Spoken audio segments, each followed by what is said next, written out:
आपको पता है फ़लस्तीन कहाँ लोकेटेड है? हमास कहाँ लोकेटेड है? इज़राइल कहाँ लोकेटेड है?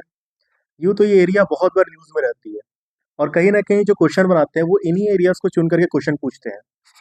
थोड़ा ट्रिकी भी होता है। तो आइए इस टॉपिक को काफ़ी आसानी से हमारे 1 मिनट मैपिंग सीरीज़ को स्टार्ट करते हैं और समझते हैं। सबसे पहले हम किसी भी कंट्रीज़ के बारे में अगर जानेंगे तो सबसे पहले उसकी बॉर्डरिंग कंट्री को जानने का शुरुआत करेंगे। अगर हम इज़राइल की बॉर्डरिंग कंट्री की बात करें, तो सबसे पहले ट्रिक याद कर लीजिए। इज़राइल क्या है? बहुत बार बहुत सारे युद्ध में जुड़ा रहता है।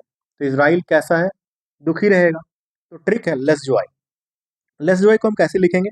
तो लेस जॉय को सबसे पहले हम लिखते हैं LESJOE। वाई नहीं याद रखना आपको, JOE, ई याद रखना है, जॉय। अब LE से हो गया लेबनान, S से हो गया सीरिया, JO से हो गया जॉर्डन और E से हो गया इजिप्ट। तो ये कंट्रीज है जो कि इज़राइल का बॉर्डर करती है। लेबनान, सीरिया, जॉर्डन और इजिप्ट। अब हम जो हमास के बारे में सुनते हैं ना, वो ये गाजा स्ट्रिप वाला एरिया है जहाँ पर हमास लोकेटेड है। उसके बाद जो फ़लस्तीन वाला एरिया की बात करते हैं वो ये है वेस्ट बैंक वाला एरिया। जो बहुत बार न्यूज़ आती है ना कि धीरे-धीरे इसराइल वेस्ट बैंक को कब्जा आ रहा है, वो यही एरिया है और फ़लस्तीन यहीं पर लोकेटेड है। तो ये हो गया गाजा स्ट्रिप जहाँ पर हमास लोकेटेड है और ये हो गया फ़लस्तीन वाला एरिया। इसके बाद एक इम्पॉर्टेंट टर्म आता है वो होता है गोलन हाइट्स। अब ये गोलन हाइट्स जो है 1967 के पहले गोलन हाइट्स जो है वो सीरिया के पास था। 1967 के युद्ध के बाद इज़राइल इस एरिया को सीरिया से ले लेता है और आज गोलन हाइट्स इज़राइल के पास है। गोलन हाइट्स के पास ही एक सी निकलती है, फ्रेश वाटर लेक, जिसे कहते हैं सी ऑफ गैलिली। इसे भी याद करना है आपको, Sea of Galilee. Sea of Galilee एक फ्रेश वाटर लेक है और यहाँ से एक नदी निकलती है जिसका नाम है जॉर्डन रिवर।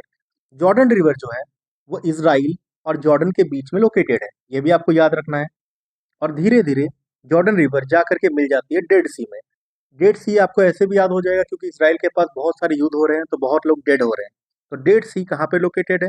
तो डेड सी लोकेटेड है इज़राइल, जॉर्डन और ये फ़लस्तीन वाले एरिया के पास में। अगर कंट्री की बात करें तो वही इज़राइल और जॉर्डन हो जाएगा। डेड सी दुनिया की सबसे ज़्यादा सलाइन सी है। यहाँ की सैलिनिटी लगभग 34.2% है। तो ये हो गया डेड सी की बात। इसके बाद हम नीचे आते हैं तो यहाँ पर एक हमें मिलता है गल्फ, जिसका नाम है गल्फ ऑफ अकाबा। ये गल्फ ऑफ अकाबा भी बहुत खास है क्योंकि ये गल्फ ऑफ अकाबा जो है ये जा करके मिलती है रेड सी से। तो ये हो गया आपका पूरा का पूरा मैपिंग इसराइल का। और यहाँ पर पड़ता है आपका जेरूसलम, जेरूसलम कैपिटल है और यहीं पर है अल-अक्सा मॉस्क, जिसको लेकर के बहुत बार इसराइल के लोगों के बीच में और मुस्लिम फेथ के लोगों के बीच में ये बात चलती रहती है। तो जेरूसलम में लोकेटेड है अल-अक्सा मॉस्क। तो ये थी पूरी मैपिंग आपके लिए इसराइल की। ऐसी बातों को जानने के लिए एस्पिरेंट IQ को सब्सक्राइब करें। आपका दिन शुभ हो।